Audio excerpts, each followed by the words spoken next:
What do I say? 1, 2, 3, 4.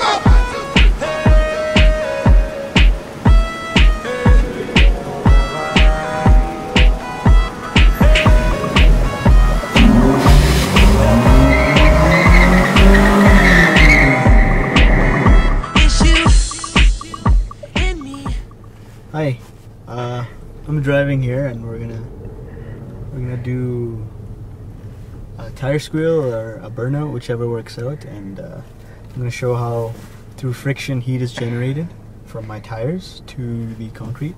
We're gonna check the temperature before and after, and we're gonna look at how the heat goes in and heat goes out.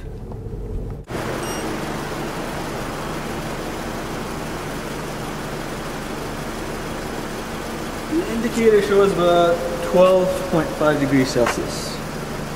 This is before the burnout. Temperature of the tire now. Tire appears to be about 9 degrees, 10 degrees, somewhere around there.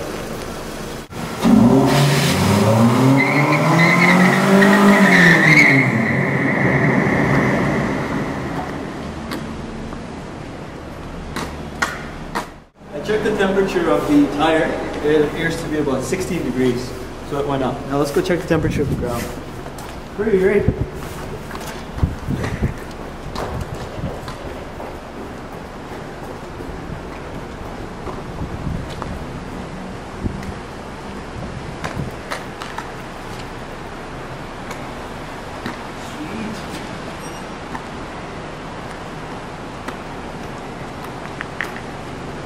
Temperature of the ground appears to be about 18 degrees Celsius. So you can see here that the temperature has increased on the ground due to the friction generated by my tires.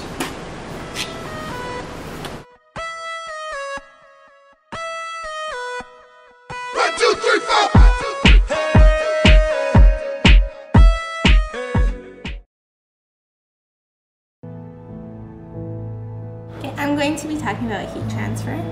What I'm going to do is put ice into hot tea. When the heat transfers, it's going to transfer to the ice, and the ice is going to warm up and melt. So I'll tell you the temperature of the tea and the ice to begin with.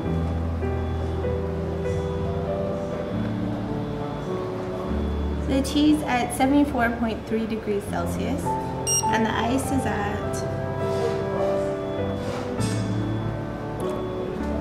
negative 2.3 degrees Celsius. So I'm going to add the ice to the tea now. I'll tell you the temperature of the ice.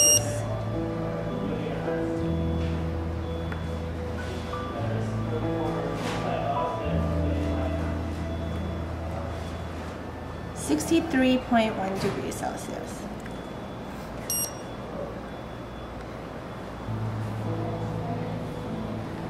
Now it's at 61.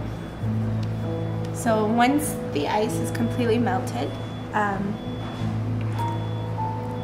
the energy will be evenly distributed, and the tea will reach a maximum state of entropy. So the final temperature reading is 58.8 degrees Celsius.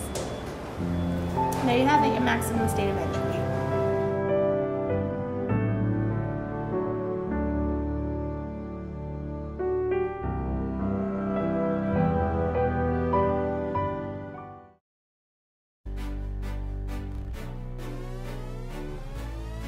Hello, my name is Leon Gomez, and I'm going to talk about the basketball.